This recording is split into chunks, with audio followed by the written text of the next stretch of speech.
Welcome back to another episode of Packing Up and Piecing Out, the podcast where two American girls spill the tea on what it really takes to move abroad.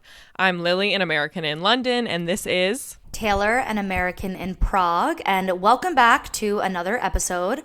As we record today, it is election day in our home country, the US. It's November 4th. And even though both Lily and I live abroad, we follow what goes on in the US politically, and it remains very important to us to do so, and of course to vote. So we wanted to dedicate an entire episode to discussing how we stay engaged and informed on politics in the US from abroad.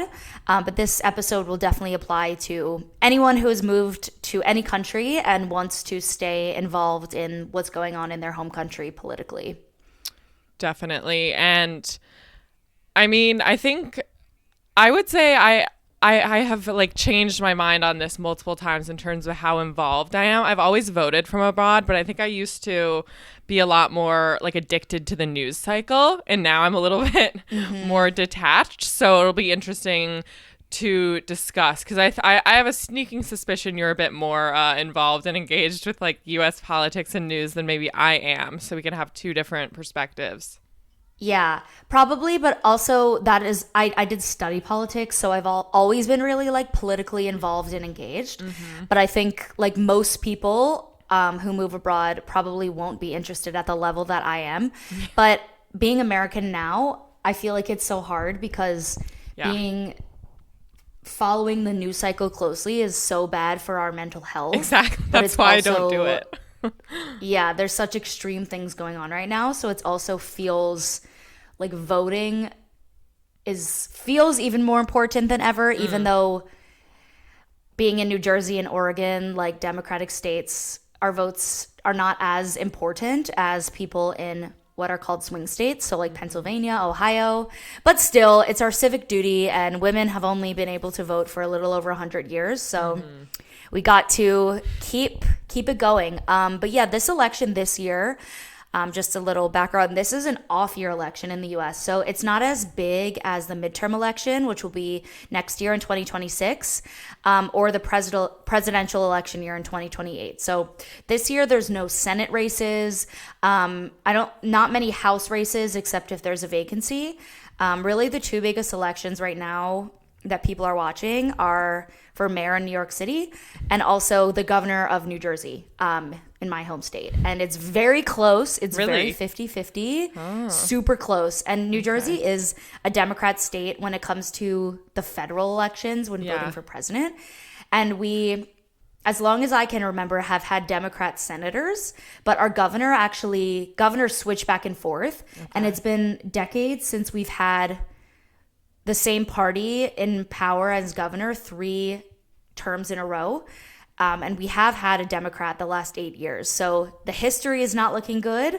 But these elections, one, there's a certain president, whether it's a Democrat or Republican. And I think this is probably true in like every country, that people tend to blame their day-to-day problems on the party that's in power. And so that's why the opposite party tends to do better.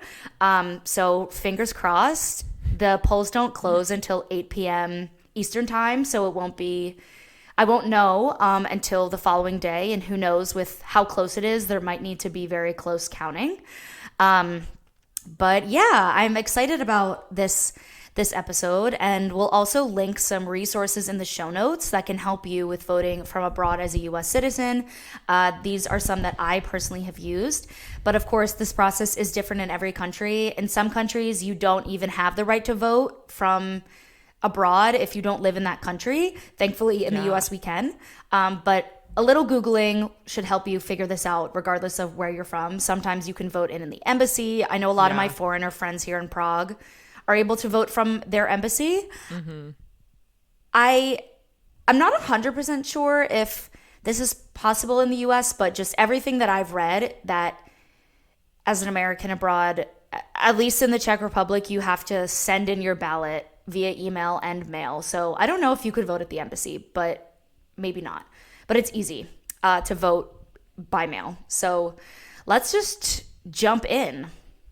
Yeah. I guess some statistics we can talk about, some facts about voting from abroad. So there are 2.8 million Americans eligible to vote abroad, but in 2020, less than 8% of them voted, which is kind of crazy, I would say. I know. This is so low. And the general population in America of US citizens, I think it's about 40% is like a normal voter turnout.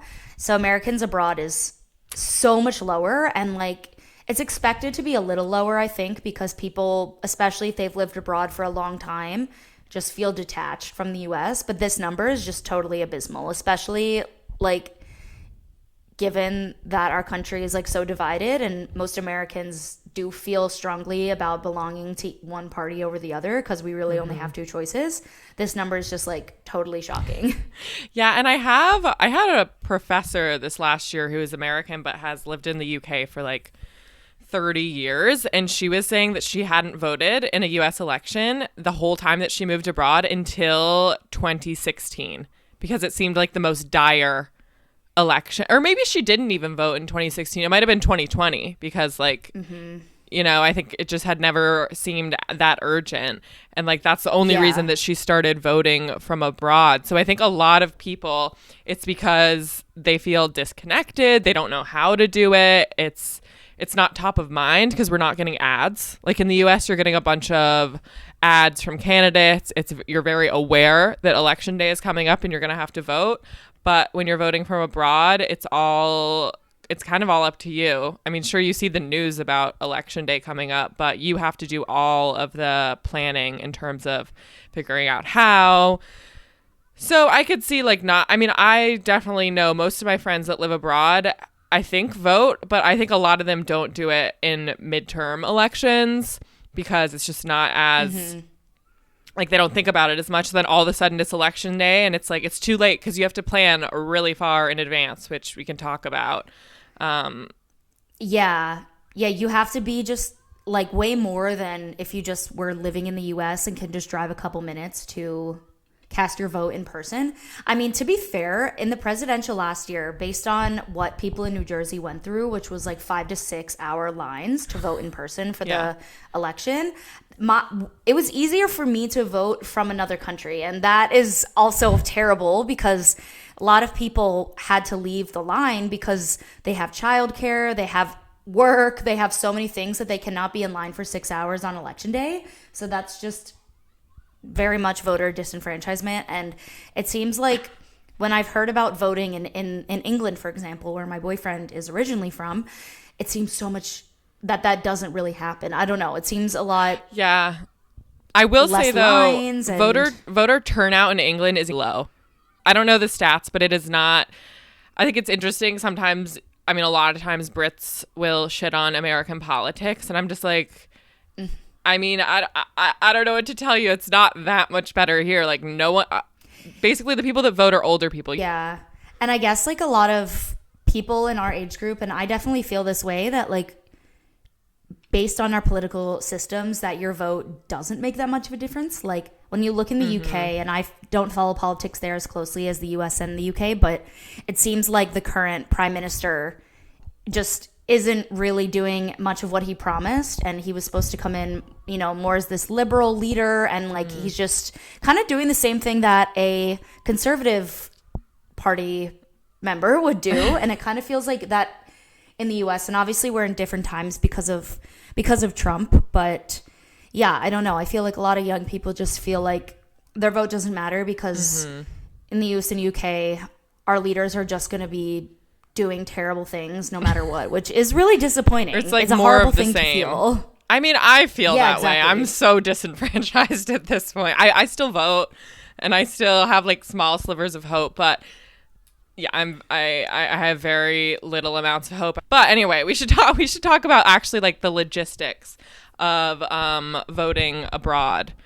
So you just did it. You did it the most recently, but you did it when you were back in the US. No, Okay. So I was ready to vote from abroad in this election, since I mentioned my home state of New Jersey is up for governor's election, and there's also some smaller local elections, but the governor is definitely very contested. So I was ready to vote. I had my documents here. So basically, the polling sheet, or where you actually fill out the vote, and then an instruction sheet which tells you how to email it back in a secure way and also how to mail it back in a secure way, which is exactly what I did the year before in the presidential election. But when I was home a couple weeks ago in the US, I was like, you know what? Why don't I just see if I can vote early here, because it'll just be easier. So it was still pretty easy, but since they have me registered as an overseas voter, I don't get a mail-in ballot. So I just had to call around and be like, can I get a mail-in ballot? And then they're like, we don't know if we'll get it to you in time. So I just had to kind of bounce around a little bit, but I ended up getting one that same day and filling it out and being able to drop it off. So I was glad just to like get that done with. I mean, when I did vote from abroad in the presidential last year, like I said, it wasn't hard, but I did go to Česká pošta, which is the local post office. And on that very day, there was a guy that was working there and he spoke English, and I haven't seen him since. I've never seen him before that. I feel like he was sent there on that day to help me send my ballot back. Yeah. And now I was scared to do it again because notoriously the women who work at the post office are very mean, especially if you don't speak Czech. I mean, this universal. is the same in every country. Yeah. Yeah. It's like the DMV. Yeah, it's just wherever you go, whatever country, the people who work at the post office are always really scary. Yeah. So I just was like, I have the instructions, but they're all in English, and they do not fuck with Google Translate at the post office. So I would have had to try Google to Translate, find a time. get the fuck out. Yeah, We will not no, accept your package. Absolutely not. No. And because it has to be like airmailed, and I have to have a tracking for it. Like, it is a little bit specific with sending the ballot back. Yeah. And so I was just like, let me get this over with in person. But obviously it's just because I was home for my brother's wedding. And a normal year going home for summer and Christmas, I'm not going to be able to vote because since the elections, like these sorts of elections, are in November. So I will continue to vote from abroad, and maybe it'll get easier. Maybe there'll be like instructions in different languages. That would be really nice if I could print out like instructions in Czech and just hand it to them. Yeah, for them. Yeah, that would be even better. That'd be nice. But basically, to vote from abroad, we can't really give anyone specific guidance because it's different for every single state. So as annoying as that is, you're right. That's how the American system is. Obviously, if you're not American, it's probably different for you. But yeah, for Oregon, I can email them. Luckily, Oregon only does mail-in voting, including in-state. We don't even have in-person voting, which is interesting. It's definitely been like a target of Donald Trump because he hates mail-in voting, because he hates democracy. So it's like interesting. I mean, we don't have the systems to vote in person. I've never voted in person. I love mail-in voting because it's like you get to think about it at home. You get to go through the pamphlet. You get to like have a few days with it. I think it encourages more thoughtful reflection. So when you're voting from abroad, you get to experience that maybe for the first time for people that are from states that mostly do in person. But just make sure, my tip for voting from abroad is like, don't think that you can do it a week before the election. Mm-hmm. If the election is November 4th, so this year it's November 4th, I would say October 1, you should be figuring it out. Like, latest mid-October, because you don't know if you need to mail it, and it might take 2 weeks for the mail to arrive. So make sure you're proactive. Maybe we should have done it, I guess, this year for the small amount of elections there are, but we should post every year, like on October 1, reminder to get your shit together. Mm-hmm. We should. And you're so right that it's different in every state, and that some you don't need to mail the physical ballot. No, afterwards. I don't. I know that in New Jersey, mine could have been returned on the day of the election. So today, as long as it's returned by the end of polling in the US, and then even if the physical one doesn't arrive later, like that's fine. But again, I know that certain states, especially states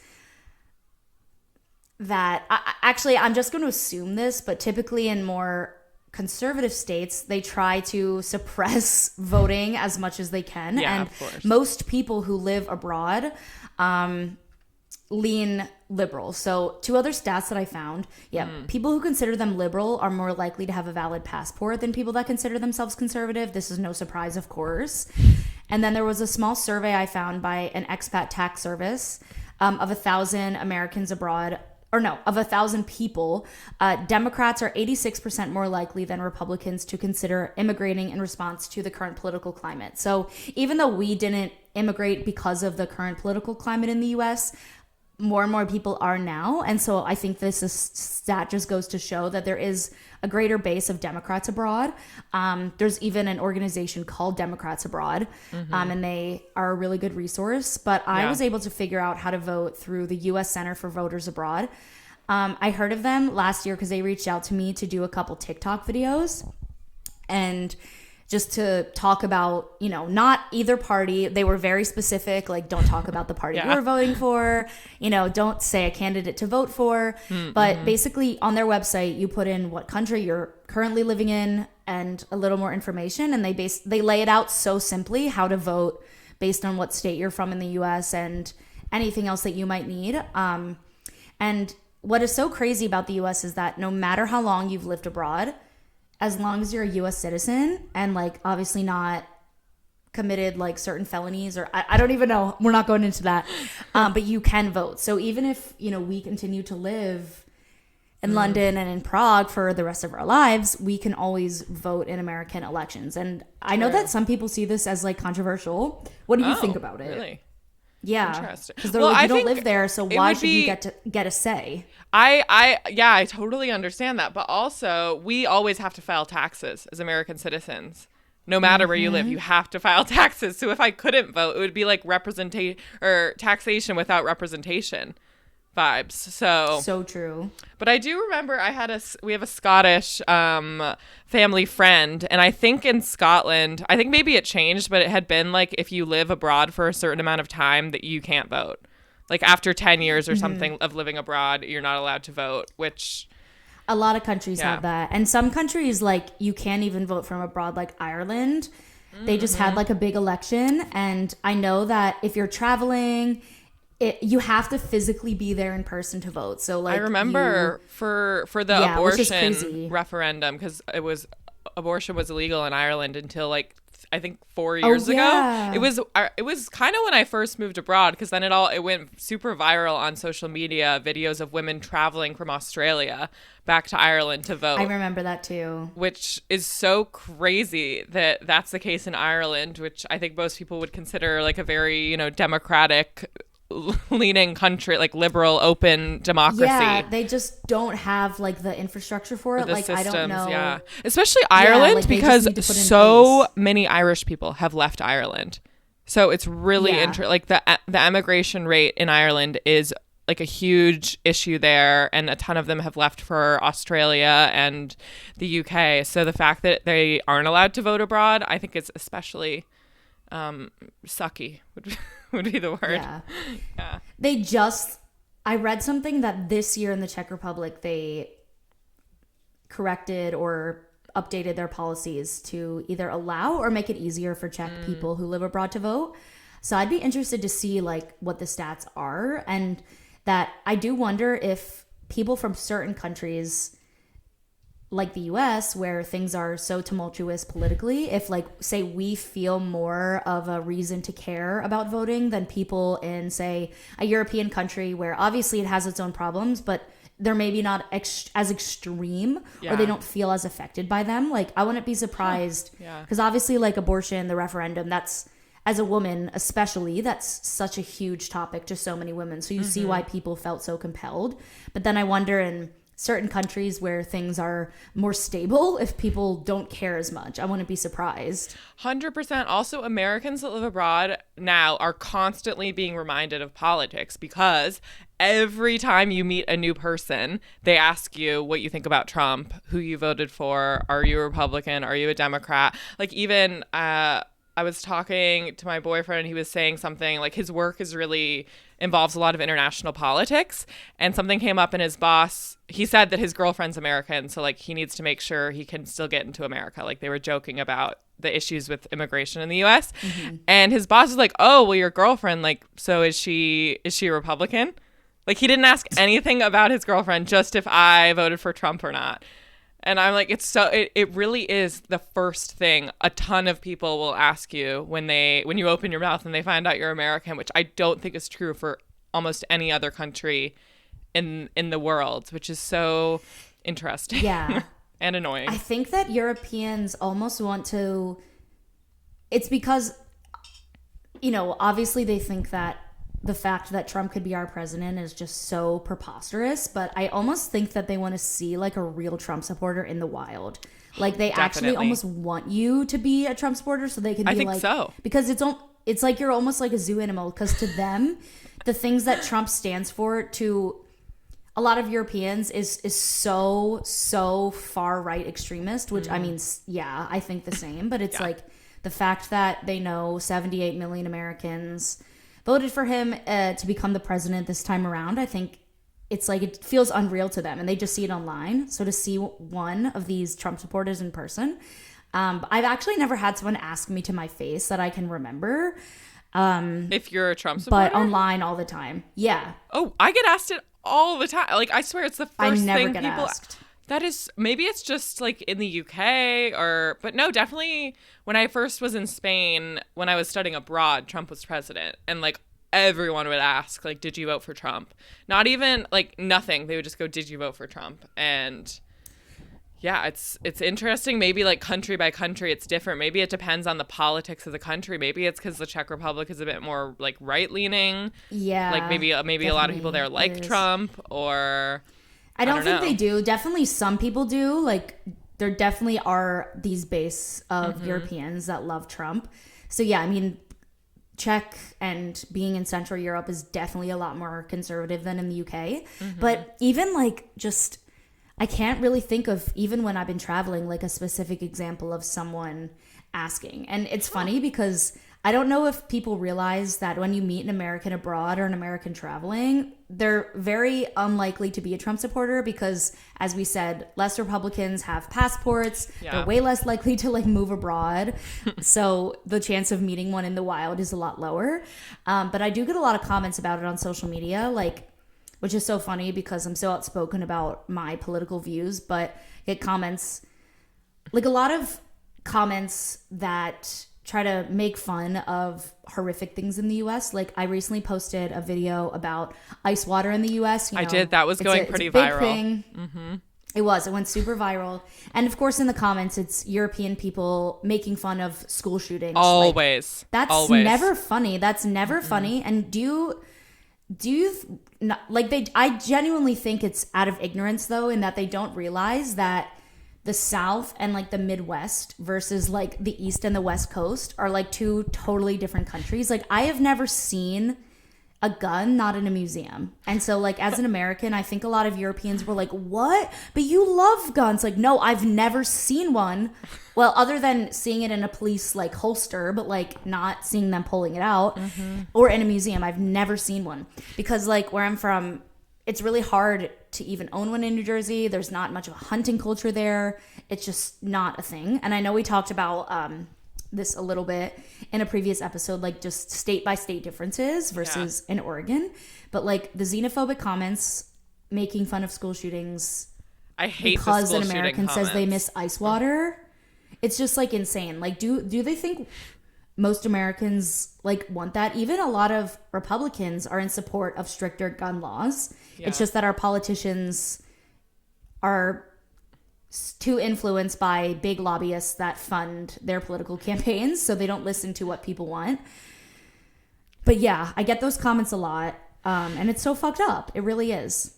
It is. I've definitely made videos that have like done really well. And whenever it has anything to do with being American or American anything, or even if they just find out I'm an American and it's about like living in Europe, immediately all of the comments are about school shootings. And I used to engage more with them. I would like respond being like, do you think it's funny that kids are getting killed? But now I'm just like, if you're a person that would joke about kids being killed in a school shooting, you're not worth any of my time. Also, you're probably pretty crazy, so maybe I shouldn't engage. Yeah, like they're not trying to bring up any sort of point for discussion. They're just joking about something that's so morbid and disgusting and disturbing that most Americans are horrified by just as much as people from other countries. Like, it's really crazy. But yeah, I would say that when talking about US politics, I mean, I definitely talk about it with my friends here in Czech, but I would say with strangers, I don't talk about it as much, partially because Czech is more conservative. So when I meet a Czech person, they really could go either way. And like in America, I often find that, you know, you can tell based on people's personality traits sometimes what party that they belong to, like if they're coming across as more open-minded, just a more liberal kind of personality. But here I can't really tell those things yet, and I want to assume, oh, this is a young woman, like surely she's not, you know, a conservative, but you never know. So that's why I also just try not to talk about it a ton. But obviously if people ask me questions, I try to make sure that they know what they see on the news is also really skewed, and that there's a very large portion of people in America who don't support the administration and who are on the left. And I think that for a good reason. They're like, well, he got elected twice, so he must be pretty popular. And they're like, yeah, he did. But there's a lot of us who are not in support of that. Like way more than I think the news makes people realize when they see it from a European perspective. True. Yeah, it's so tiring. I hope it ends one day, but I'm beginning to doubt that. Talking about like the relationship you have with US politics now in a more philosophical way, in terms of when I used to live in America versus now when we live away, like how attached you feel to the outcomes of elections. And I think for me, so the first presidential election that happened like while I moved abroad was this last one in 2024. And I think I thought I wasn't going to feel that attached to it. And I was wrong. I felt very attached to it. And I felt like way more, I guess I don't know if I'd fully considered that he would win, to be honest. Like I really didn't think he would win. But yeah, I became delusional again. I don't know how after 2016, like you can let yourself become so delusional, hopeful. But I was the same. Yeah, I was so, or even like I wasn't sure that she was going to win, but I was pretty confident. I felt it was a real possibility. And when that didn't happen, I had also considered like maybe he will win, but it won't be as bad because I'm living abroad. And no, that's just not the case. I was just as upset. I was just as annoyed. I was just as like feeling helpless and disillusioned for the future. So I think if you move abroad hoping that you'll escape the ups and downs of US politics and the elections, like you're probably wrong. You'll probably feel the same hope and defeat as if you're in America. You just won't be as impacted by the outcomes, but you'll still be very impacted by the outcomes. I mean, we're still impacted by the outcomes. Friends, your family's there, especially since the US affects things globally so much. 100%. And that like a lot of, we've had this like populist right-wing movement in the US, and now Europe is like going the same way. So it's like it definitely is affecting us. But yeah, I feel like I had such a similar experience. I actually remember being so naive and being like, wow, I'm not going to be in the US for the first female president to be elected. Like that's kind of disappointing. Like if I was in the US right now, it would feel more meaningful, but obviously it totally went the wrong way. I watched the election, most of it, because obviously with the time difference, it's like in the middle of the night. But I watched a lot of it with, there was a Democratic watch party. Oh, actually by Democrats Abroad. They have watch parties all over the world. So I watched one in Prague, and it was cool being in a space with like other American Democrats who were invested in the election. And yeah, I definitely was feeling very hopeful and motivated. And I feel like the heartbreak, I feel like nothing could match 2016. That was my first presidential election I could vote in. I don't know. Could you vote then, or were you too young? I was too young. Because that was my first ever election that I voted in, because I'm a year older than you. Right, because you're born in 1999. Yeah. I was like just a few months off of voting. Yeah, it was a real depressing one. Yeah, like also, some packers up and piecers out might move back to the country that they once Yeah, lived in. So definitely. it's like, if you want to return to see your country in good shape, like you need to, still care about what happens to it. But there's so many reasons. Also, I think a lot of people who have no connection to the US care about US politics just because they're human and they see the things that go on there, and they're like, there's very bad things happening, and most people don't want those things to happen. Maybe not most, but a lot of people don't want those things to happen. So I think a lot of people just care more about it. But I definitely felt after the election this like survivor's guilt, and I posted about it, and someone from Russia commented on my video and said like they feel similarly because Yeah. they're like living in a different country and watching what is going on in their country, and their loved ones are still there, and they kind of feel this guilt of like, I got out of this situation, like, but all my loved ones and my neighbors and my community and everything I knew growing up is still there and is going to be affected by the person who's in power. And Yeah. I did feel a bit guilty, especially with like abortion rights being so on the table, like as a woman, just thinking about like my own friends, like what if one of them was living in a different state, or even if there was a federal abortion ban, which it is still legal in New Jersey, but if there was a federal one, obviously that would be challenged. Like, what if one of them became one of these stories you see online about people with ectopic pregnancies and they can't get an abortion and then they die? Like, it's like this guilt of like, okay, at least where I am, that this isn't going to happen, but still all my friends and family are still there, so it could happen to them. It's like, I don't know. Maybe it's a first world problem because I'm one of the lucky ones who was able to be out of the US at this time, but still definitely felt some level of guilt. Yeah, for sure. And I think what's interesting about both of us is we might have a different perspective than a lot of people listening, because I do think a lot of people that move abroad do it very much for a limited amount of time. Like they do it for a few years and they're planning on going back. So maybe they feel more attached to the long-term outcomes. So they don't as much feel like survivor's guilt, as they're very much expecting to go back to it. Like it will impact them in the future. But yeah, I agree. I have survivor's guilt, but also I'm always having anxiety that for some reason I won't get another visa and I'll be forced to go back. So that's interesting. And also, like, I'm sure my mom, who's probably listening to this, like, she won't let me forget about it. Every single time I call her, she's like, did you see how terrible our country is? Our country is a shithole. Like, it's the first thing she brings up. So I couldn't forget about it if I wanted to. Like, my mom doesn't let me. The news doesn't let me. Instagram doesn't let me. It's impossible to escape. So if you think moving abroad is going to be an escape from U.S. politics, I wish, man. I wish. I would love if that were true, because I would love to escape it. But unfortunately, it's too. I mean, God, even like Limebike all the time brings it up because he works in an international role where he's constantly like researching tariffs and trade deals and all this stuff. And he'll be like, well, today I was writing about your country. And I'm like, don't put this on me. But basically, it comes up all the time. Like, you can't escape it.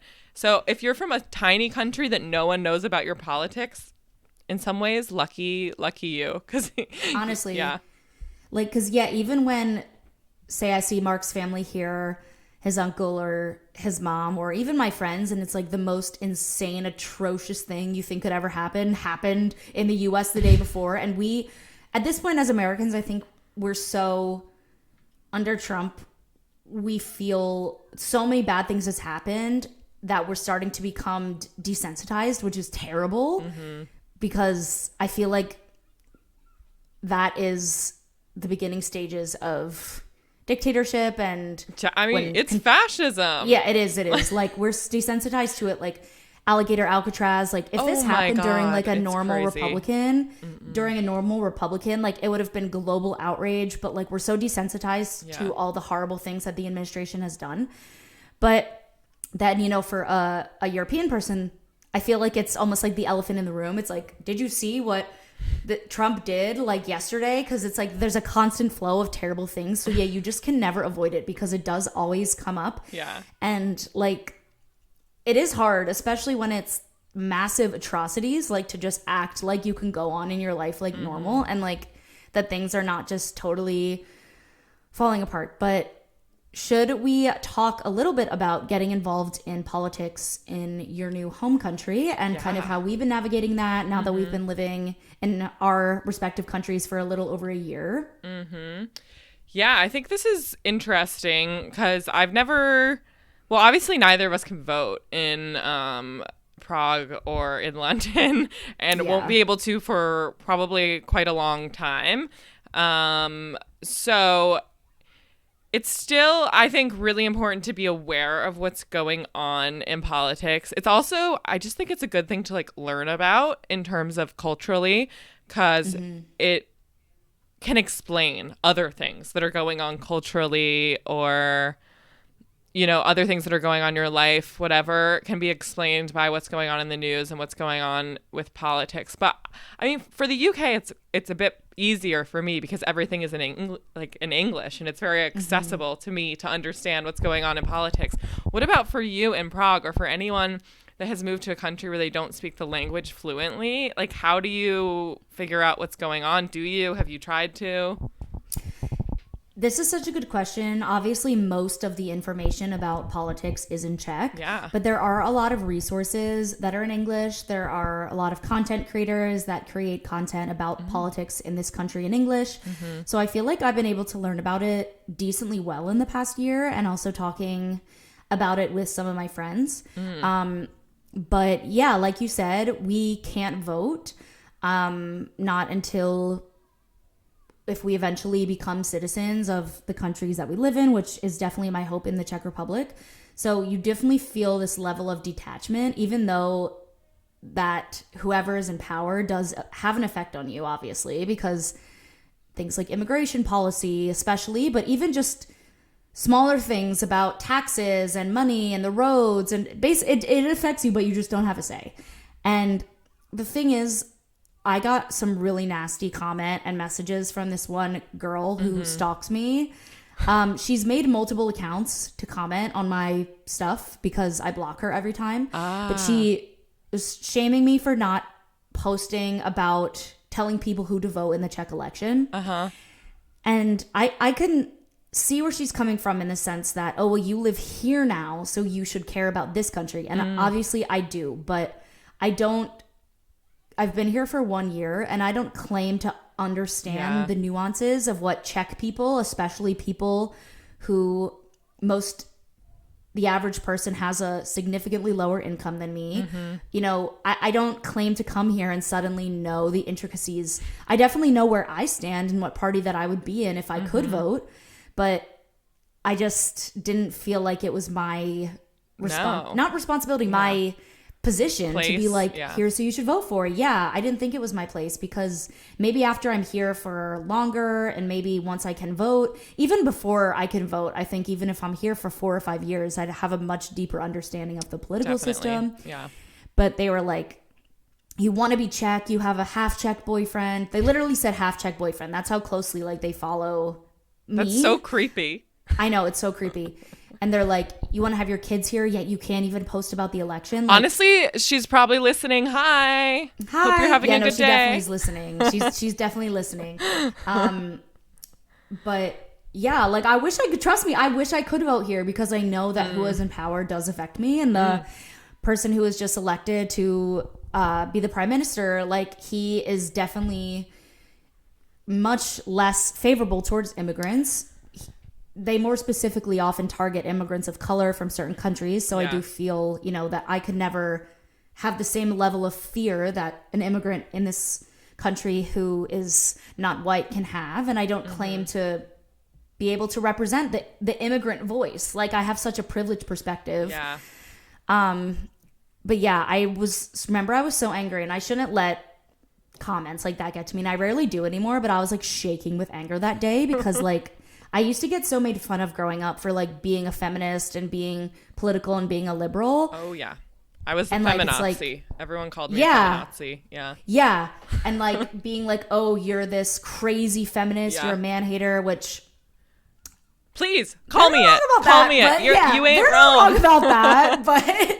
But But yeah, like, so it just really pissed me off. But yeah, also, like, you know, I think that getting involved in local politics of your new country is also privileged in a way, because a lot of people who immigrate to a country, their primary focuses are like securing a job, making sure they're making enough money to support their family, Exactly.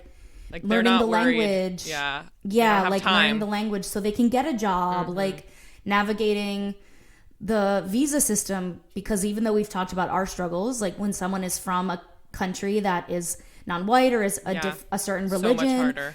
It's so much harder. So like they have other things to worry about that are more timely to them, and so I totally understand that.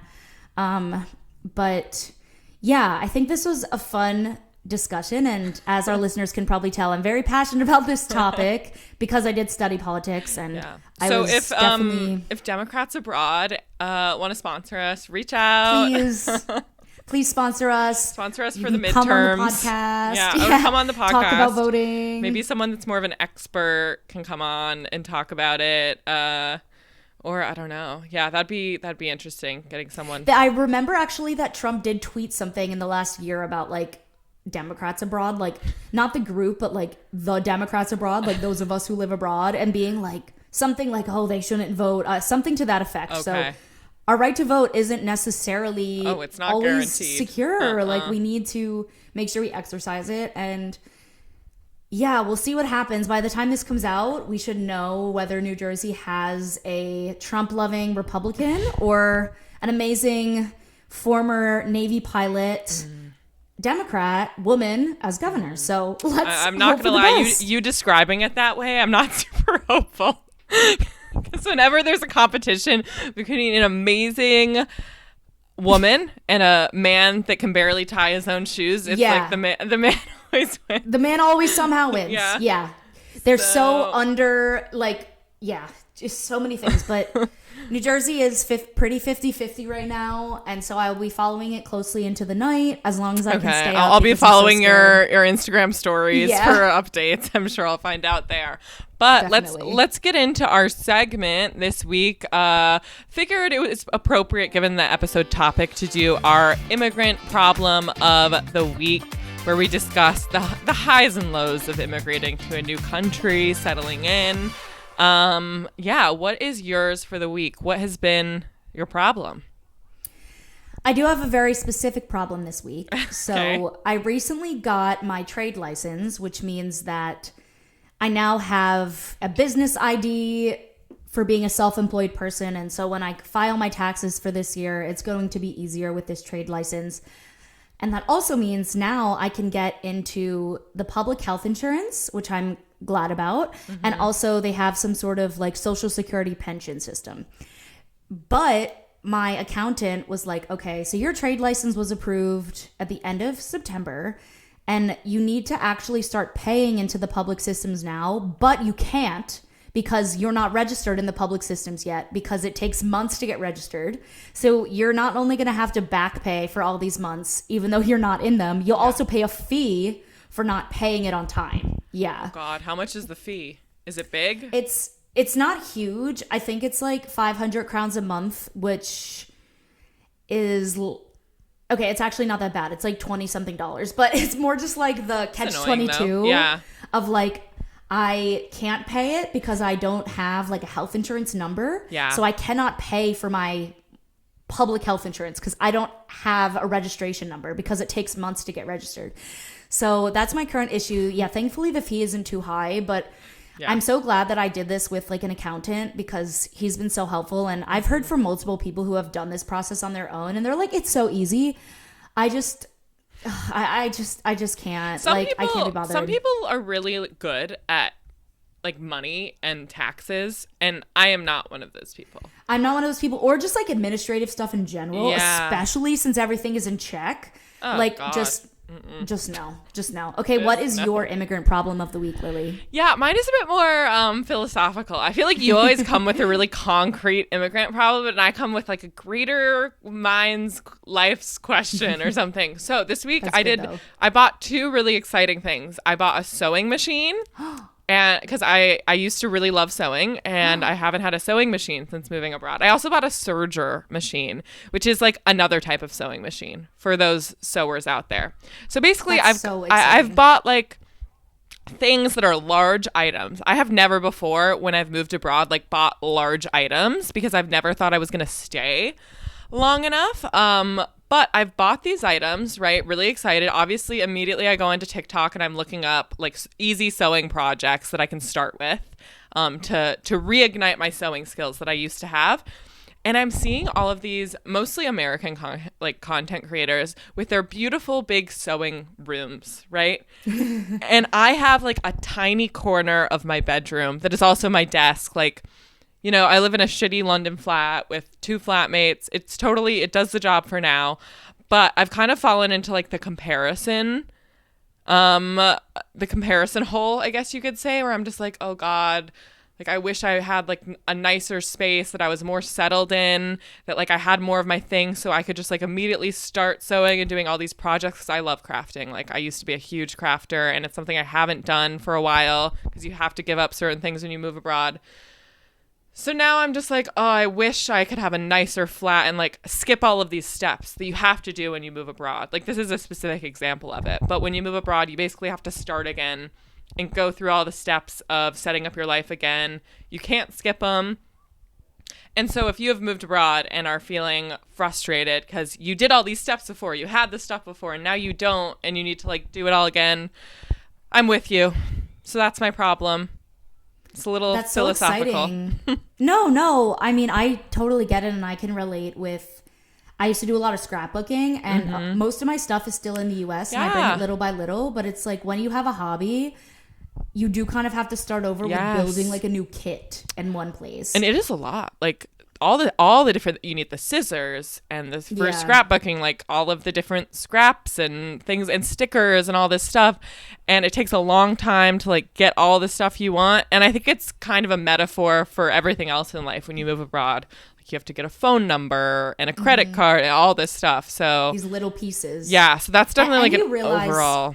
And you realize through it just how little things are different. Like when you're trying to find certain pieces of equipment. Like I've noticed here that Scotch tape, I don't know in the UK, but here Scotch tape in the US, you know, you pull it and you have that little razor that a ridge. They don't have that here. Scotch tape, you just pull it. It's just a circle. Yeah. You pull it with your finger and then you cut it with scissors. Yeah.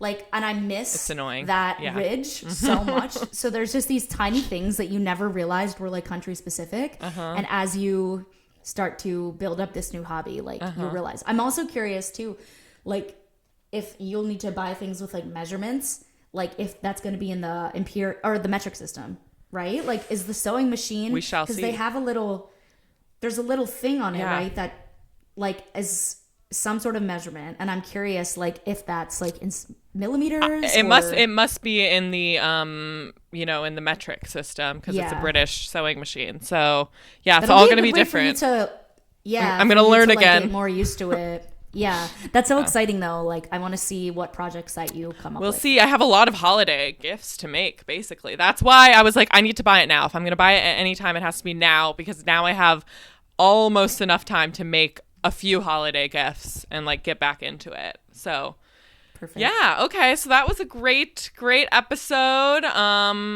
If anyone from Democrats Abroad is listening, reach out to us. We'd love to talk to you. And if you're an American living abroad, check out the show notes. We have resources for you in terms of voting. And next year, October 1, we'll remind you, but also put it in your calendar now. Honestly, put it in your calendar. I'm going to do that. October 1, vote. Because it does really take that long. And if you enjoyed this episode, please leave us a review. We really appreciate it, and we'll catch you next week. Thank you, everyone. Bye. That's all for this episode of Packing Up and Peacing Out. If you liked it, hit subscribe, follow us at Pack Up, Peace Out, and leave us a review. It helps more Packers Up and Peacers Out find us. And for more of our unfiltered takes on life abroad, follow me at Taylor Takes Prague. And me at A Rich Woman's World. We'll see you at the airport.